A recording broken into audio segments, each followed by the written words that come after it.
We have a panel. Brilliant. So I'm conscious of the fact we're kind of moving towards evening and music is playing fairly frequently. It's a great pleasure to be here chairing this session sponsored kindly by Boston Scientific. And actually, you'll be relieved, this is really fairly data-free. This is conceptual, philosophical, and we have a great panel in order to provide maybe some thought and discussion, we hope, amongst you all.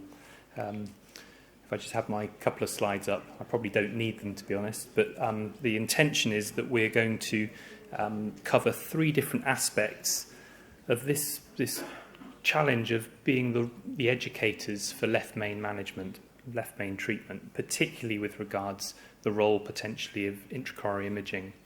And so we have a new guideline recommendation, Class 1A, but honestly, I'm not sure that's going to make any difference to our patients anytime soon, because we need colleagues to adapt and adopt the technology and, most importantly, understand it and move forwards with it.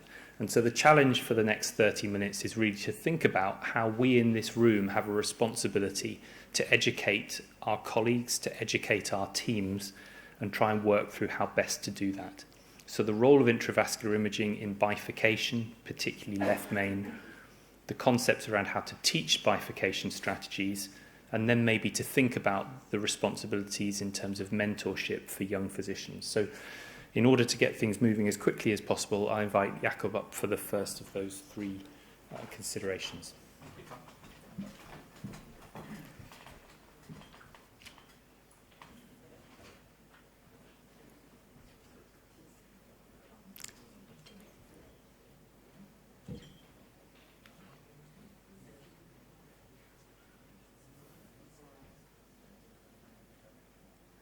Thank you. So the need for education in IVUS and best practices.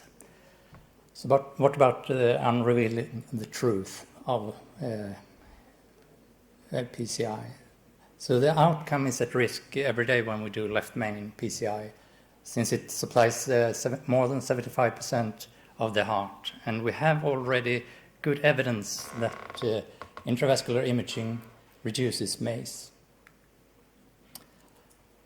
But still, we have gaps in adoption to guidelines. The recent guidelines give us an 1A indication for using imaging in left main, true bifurcations, and long lesions. And to the right, you see the data from last year from Sweden, the Swedheart registry. At the bottom, you see the usage of imaging in left main. So it ranges from 20% to 100%. In the median is around 70%. So there is room for improvement. The upper panel there, you can see the overall usage in all PCI in Sweden among different centers, ranging from 2% to almost 30%. So there are centers out there that could adopt and do better.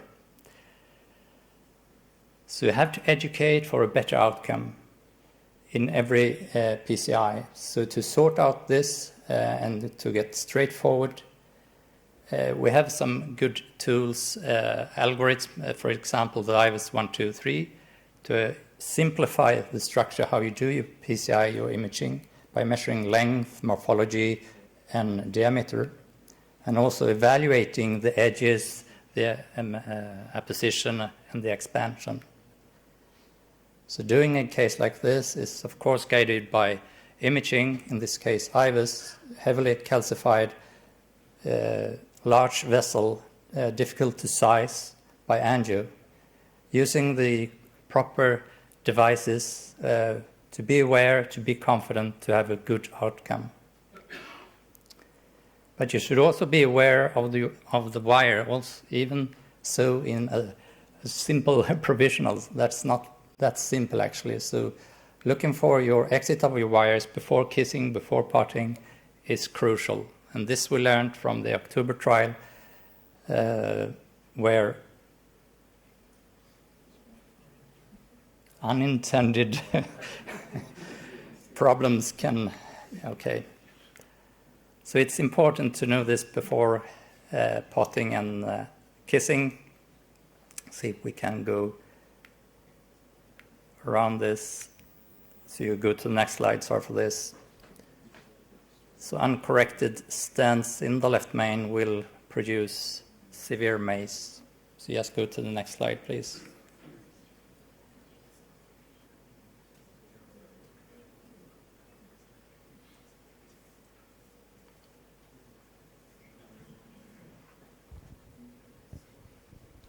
Just while we wait for the slides to come back up, Jacob, You can just take the last 2 slides so you can sum up. whilst we wait for those slides, just to expand on, so we're talking about best practice, and you've indicated the sweetheart data. Could you expand on that a little? So there's a quality metric now of 60% imaging for intravascular, for imaging of left main, Yeah, but you're saying it varies from 20 to 100%. That's correct. So for the last 5 years or something, it has been 60%. I think this should actually now be higher, but it's where it is right now. Is there a penalty for not reaching that target? Yeah, you count scores on this registry, and if you are not fulfilling all the criteria, you have a lower score, and this is public scores. So I mean, it's a very good idea to start naming and shaming, but where do you think then the resistance still? Why is there still a resistance to meet that metric? I think you have just to start using imaging. Get used to it on the everyday practice. I think this is actually my last slide to how can we adapt to the guidelines. The best practice is start using intravascular imaging, get familiar to it, and use simple algorithms like the 1, 2, 3, and it will become like putting a balloon back and forth in the vessel. It's very, very simple, but not taking it out when you have a complex patient, but in almost every patient, every day. So you should invest in training to adopt to the best practice and to improve your outcome. So this is my last slide. So this is a continuous learning. So you are moving from old school angiographic PCI to intravascular imaging, and we will also adopt CT imaging. So this is a continuous learning, learning from best practice from case studies, but also the most important, the hands-on in your own cath lab, supported by people that know these things.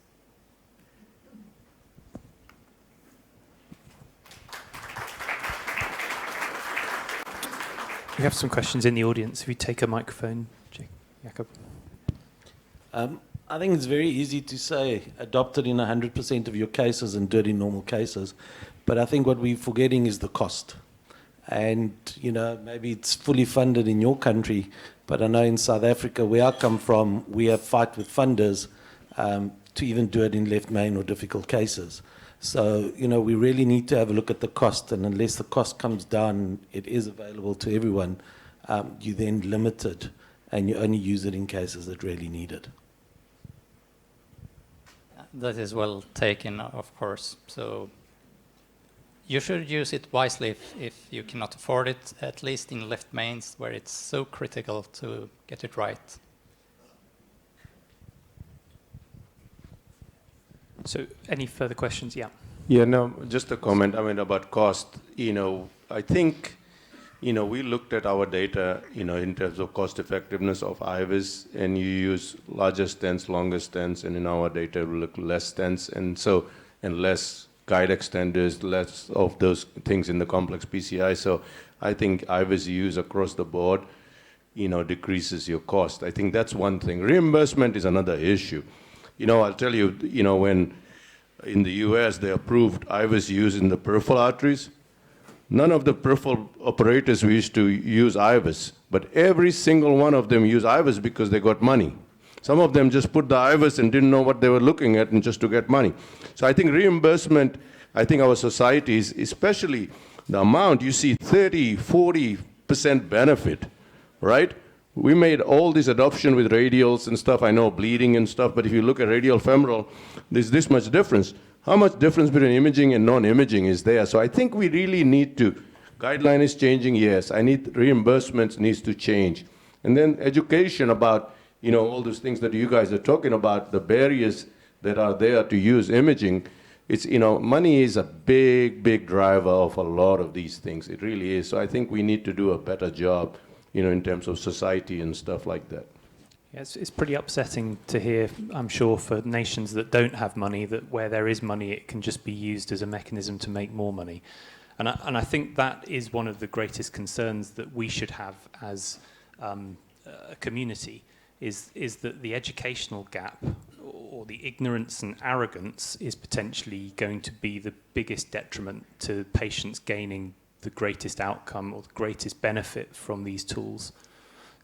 So I think that I'll tell you the story. One of the things that was a positive thing out of COVID was that a lot of cath labs in the States, were closed off. We did only emergencies. But in my hospital, I started a same-day PCI program, even for complex cases, and every case got IVUS, okay? What it did was a person would come early in the morning, get COVID tested, get his case done, leave the same day. I was comfortable in sending him home. Out of 300 cases in 1 year, there was 0 mortality or bad outcome. So, and the other thing was that if you have a same-day discharge in the US, your hospital actually makes $7,000 extra, okay? And if you keep them overnight, they don't make that money. And my hospital flourished. So there is an incentive that if you do a case properly, you don't have to keep them in the hospital. And almost all my PCI case elective are now all outpatients. I don't keep them in the hospital. They go home very safely, even complex left main disease. Secondly, there was a little bump in the United States for getting extra money if you did imaging. And third, the European guidelines drive US guidelines. And the US guidelines almost biblical because if there's a complication, somebody has abrupt closure of left main and would not do IVUS, the class 1 indications, there will be legal consequences of that. So I think all that will drive it. The fourth thing, you really need to have dedicated, you have fellows who come and go, but dedicated techs are very important. So you don't have to unscrub, rescrub. Dedicated techs will know what you're doing. Step 1, 2, 3, 4. Do it the same way over and over again is very important. And then about 7, 8 years ago, we wrote in our paper for left main bifurcation, we really advocated, particularly from the work with Dr. Hernandez, you must image left mains, you must image left mains, you must image left mains. Thank you. Thanks for those comments. So I think probably that's a good point to move across to looking at bifurcation techniques, just trying to keep to time. But just before, Chima, you start, while we just get the slides up, Jacob, you mentioned something particularly that caught my attention, which was simple's not necessarily simple. So we say a simple provisional, or we talk about using a stepwise imaging. It's not simple, right? Neither the imaging nor the bifurcation. Definitely not. So the more you image, the more you realize it's not simple at all. And so how do you overcome that barrier of education in Sahlgrenska? Using it every day. But for the fellows, so we're going to move on to how we educate and mentor our fellows. But in terms of daily practice for colleagues who aren't using it to such a high extent, in everyday practice, having a fellow and a senior operating together. So it's the way forward, I believe. So Chima, if we could move from just simply imaging, but imaging in maybe the setting of bifurcation education would be great. Yeah, as Tom said, we are moving from imaging to, we are talking about that main and bifurcation strategies is key, for the treatment of these complex and challenging lesions, we are in the 20 years of EBC, and EBC has done a great job in disseminating the good practices, We have many documents in the last 20 years publishing our intervention from EBC, all the consensus, providing step-by-step very nice graphics and drawings like this, how to treat lead main. This is more recent. This is for provisional stenting with the philosophy of identifying pitfalls, troubleshooting, and how to prevent and solve all these problems. We have these excellent graphics. You can see step by step. This is educational. Yes, it's educational, a lot of educational, but new generations need more than this. We have these 4-2 stance techniques. And these are the, decay crash or decay crash, first stem, second stem. But sometimes we need something more visible. And bench models came here to provide not only the testing of platforms for the companies interesting, or for us to invent or to create or test different platforms for different approaches in the bifurcation, to try Collet, to try Crash. But these models have been very useful in education. There are many, many. The companies go to the meetings, they put a table in the stand, in the booth, and you can try to do your techniques with different stands in models like this. And geography is not real, of course, but this simulates the real thing. And also combine it with the imaging, we can see what is going on. I call this eyes on because I see what's happening, but also the hands on. No? You can do the techniques in these models, in these tube plastic models, and also to look with internal cameras or a CT or whatever what is going on. This is please click on the center of the slide with the mouse, and because we're going to see this product. This is an initiative from Boston Scientific, and we're going to wait 4 seconds because we're going to start watching videos in the different categories. We see the provisional one-stand technique, how it should be performed. We can see how to move to a second stand if the provision is not adequate, or we have also the description, step by step, very visual, very easy to see how the stands platform and the formatting in these videos. Then this is what eyes on, because you are watching the video in your PC, in your smartphone. You can also practice this in the model if you are going to a meeting or the company is providing this maybe to your institution, whatever. Please, next slide, because I need to go out of these videos. It's not automatic. Please go to the next slide because I cannot from here. That's it. Then, of course, this is my institution. We have these models. We developed this. It's easy now. You can do 3D printing with your engineers in the center of simulation.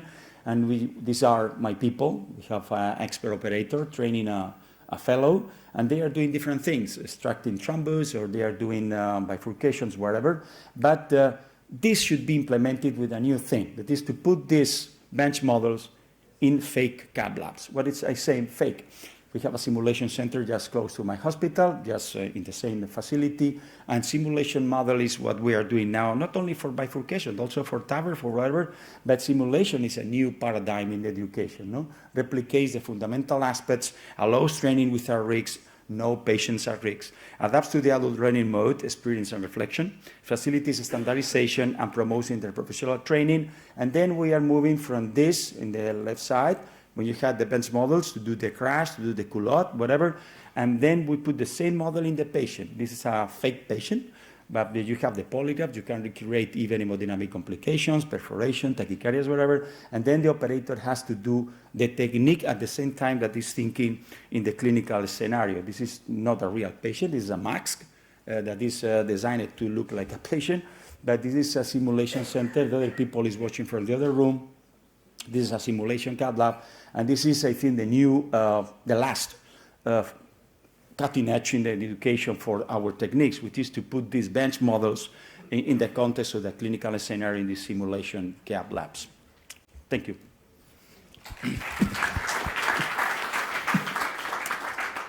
So, Chima, I'm jealous. That looks magnificent. So, long gone now then is, in the UK we talk about see one, do one, teach one. Yeah. No? Yeah, exactly. That's the philosophy, no? They see how others guys are doing, then they do it by themselves, and they, like this operator is teaching others, younger than them, to do it. Definitely. So should anyone do a left main before doing it on a human, before doing it on a simulator? This we started this program with TAVR. Nobody is starting TAVR without doing the TAVR here. And now the young fellows are doing the left mains here, and then go to the reality, and one day they say, okay, this is your first Collet in a human, but not your first Collet in a model that resembles what is the anatomy. Then they say that the feelings, they know the feelings, they know the steps, they know the pitfalls in a more real way, than just watching the papers and the videos. Chema, this is great. Congrats. That's I got a lot of things in my head now with my fellows. I'm going to send it to your place for a while. But one of the things that I've learned, I'm working with urologists that are doing a lot of robotic surgery. And one of the challenges that they had at the beginning was that when people were starting doing robotic surgery, prosthetic surgery, they had a lot of complication with the robot. And then people they started, stop, I don't want to use the robot anymore. I had a complication. And then Medtronic was panicking because they don't want to use the robot. We want them to use the robot. So what they decided was to engage into a formal program of training. Now that has evolved, the facility that they have for the physicians training is great. And I think the philosophy is exactly yours, is you should not be doing your first left main PCI on a patient. That has to be done here. You need to understand the techniques, the hurdles, where things can go a bit more difficult than what it is. And I think that's the first step. And then after that, I think your next step will be, when are we going to be ready as a community to establish some sort of best educational practices? You know, how many in your model left main PCIs you need to do to go to the first human and so forward. So any thoughts in how these fellows grows in this process? This is a process, exactly. I show first the papers. I mean, any fellow have to know the consensus from EBC. It's a mandatory thing, it's a Bible. Then one day read this and they know the steps and why these steps make sense, because there is evidence behind that. Then you can show these nice videos, like these videos that Boston is going to release, that are fantastic, because you see how the technique is really in motion, not just the drawings or the graphics in the paper, but now in the videos you can see how the wire is crossing, why should we go distal and not proximally, because you go proximally and you do this dilatation, you see the deformation of the stent, you see how ugly it is. And then if you are, it's not difficult to have now these bench models. You can just with very simple plastic and 3D printing you can get. They do the procedure in this, and then if you have a simulation center, this is the last step, no? But it's step by step, that you cannot skip. You have to go in this process. And then the humans, of course. Initially, simple bifurcations. The fellow should perform first all the provisional with no very complex bifurcations, and then move forward to more complex scenarios. Question for John. I think the point that we also made is that people don't use intravascular imaging is because they cannot interpret the images, right? And so in your 3D models, or can you also at least teach them to recognize certain things about the stents, maybe not plaque characteristics, because you can't simulate that, but at least when you get in the distal cell, when you get into the proximal cell, what happens, what is the stent deformation, etc. Absolutely. We put the IBUS catheters in these models with the fluid, with the saline, and they see the IBUS. Of course, it's easier to watch than an artery because there is no calcium, whatever. But it's very fun because they understand more easily the human imaging when they have seen this experimental imaging we do in the models, because the stents look the same. Of course, more circular, everything is more regular, the shape, but it's a very good point, yeah. So just maybe one further question to you, but so obviously Boston, you've shown those fantastic videos, which I think Olivier Daramont was involved in the preparation of, and very much adhering to the EBC consensus. Now, clearly those models are probably most useful to the physician undertaking the procedure, but this is a team sport. We work in teams. Are you using your simulation for training of the whole team, or is it very much physician directed? Nurses How as are well. you doing that? Nurses as well. Across everything, hands-on exactly. as well as everything. In the pictures, there were nurses behind that they are watching now what's going on. They are giving you the different instrumentals, the different devices. And because it's important for them to understand what is going on, when you say, I'm going to cross this, I'm going to cross the wire for this, the nurse should be engaged in the procedure. That's why we have always nurses in all the simulation courses. Okay. Tom, one last comment here, maybe Chairman, you can pitch in. The way that I see this evolving, and I see this in other fields, is that you go to this simulation training, and then you have these cameras looking at all your movements, and these cameras are capturing major and minor mistakes. Yeah. And then you get score. Okay? Oh, you did DK crush in the left main, one minor mistake. Oh, one minor mistake. You get the 9 points. You get 8 points. Do you think that, and that is all AI based, which is the beauty of this. Do you think that is the future of this type of technology, to be able to certify physicians in the bench before they go in the lab, especially for this type of techniques? Should be. Certification should be that way, but indeed it's not. No? You see the fellows, how they are training, every center is different. And in some centers it's very wild. They're just doing all the procedures. They are going to the primary PCI. Then we should be more formal, more serious, and to provide certification. I think the patients deserve to be treated by people that is competent, and not to have them be lucky And today is Tom doing the procedure, I am very lucky, but tomorrow is the fellow, I am not so lucky. It was a bad day for me. Then the fellow should be certified by Compass Techniques. In coronary, maybe CTO, bifurcation left main. In structural, of course, TAVI, MetroClip, but in coronary as well. Yes, you're right. Brilliant, thank you. The music suggests that we have overplayed, but Carlos, you asked the last question, but it's fitting that you can step up with the music. So the final element to this is about mentorship and how we perhaps take the younger physicians forwards on this educational journey. Carlos?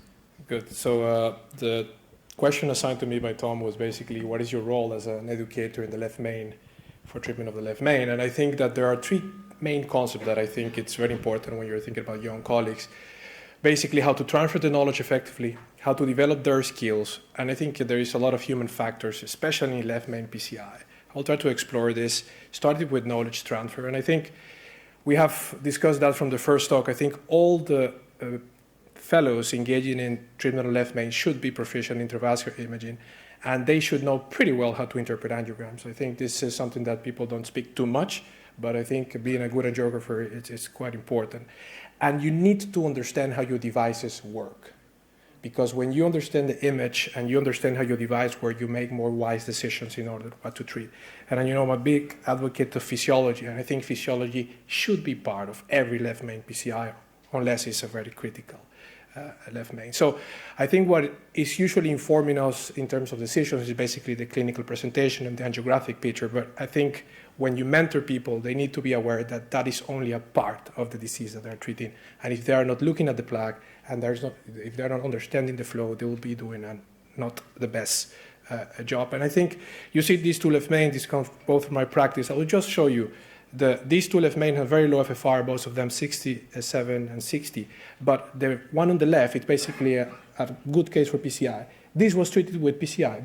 There is no pressure drop in that left main. So sometimes we see treatment that should not have been done, in the sense that there is no real benefit of doing this type of PCI. And this is, I think, one of the key elements in transferring knowledge. The second one is, of course, how to develop their skills.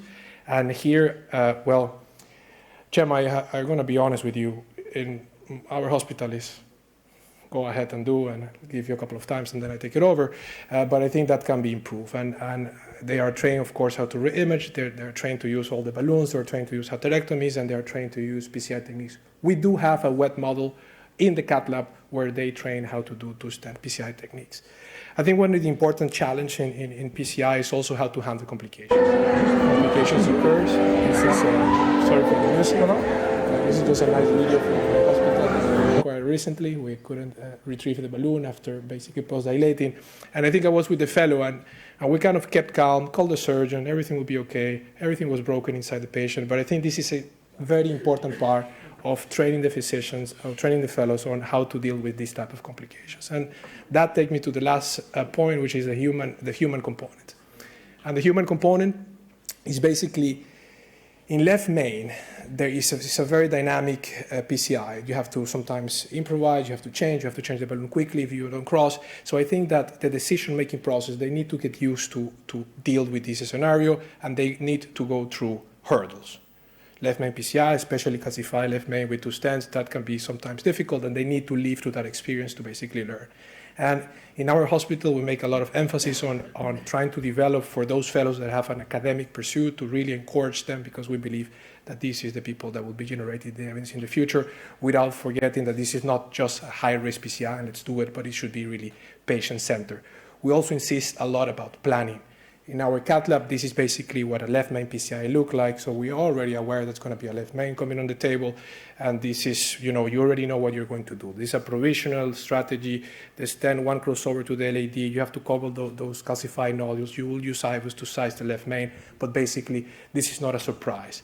And that really enhances the decision-making process in the cath lab. And again, in my view, this will certainly influence the outcome. So I think, to conclude, Tom, that's my last slide. I think that the next generation of physicians should not only be skilled in treating what they can treat, but also should be trained how to decide well, and again, nurture them from the academic point of view to further advance the field. Thank you.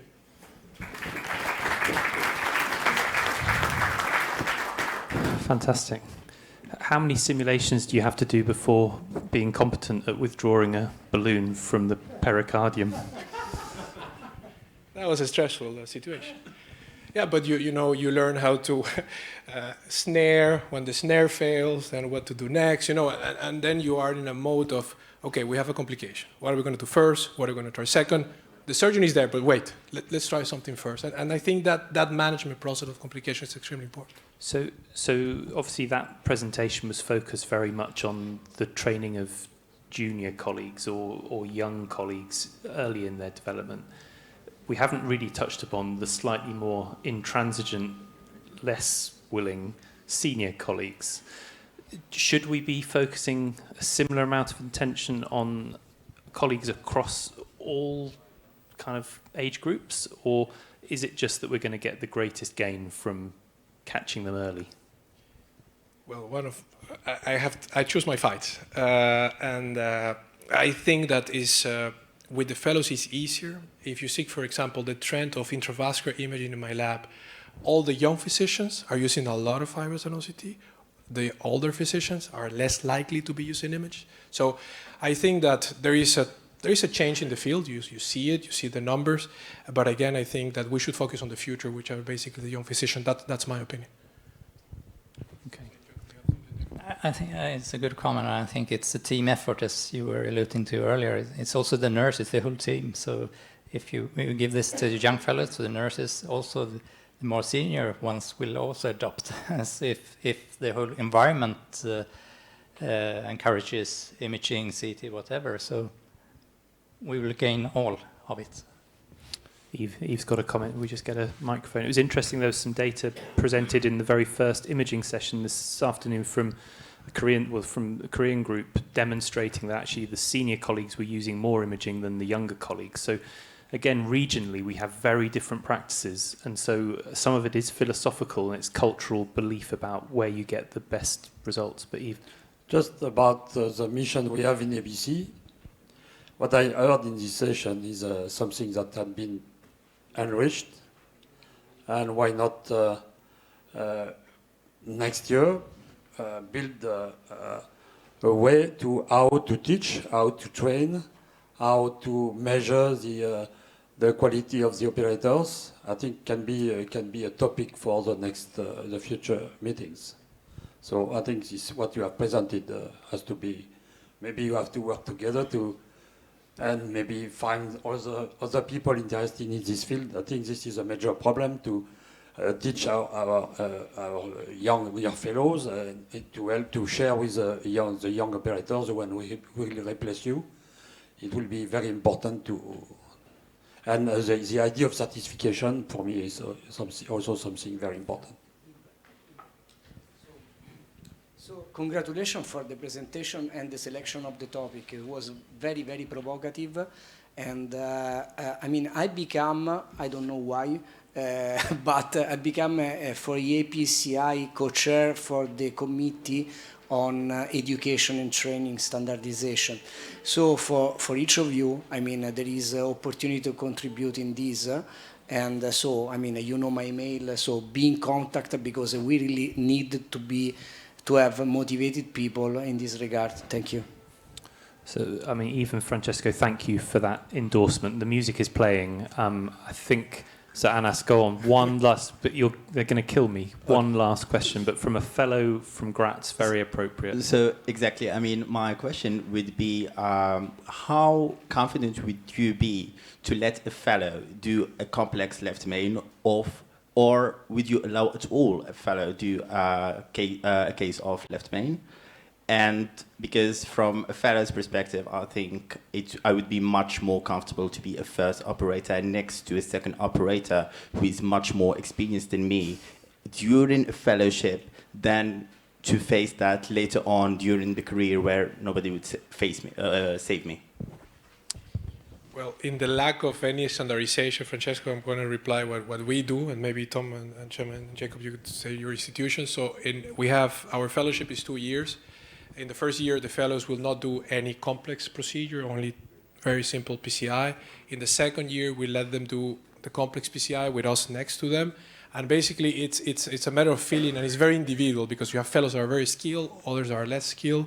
But when you let them do, and when they start struggling, then you kind of intervene, and that's the way that we handle that.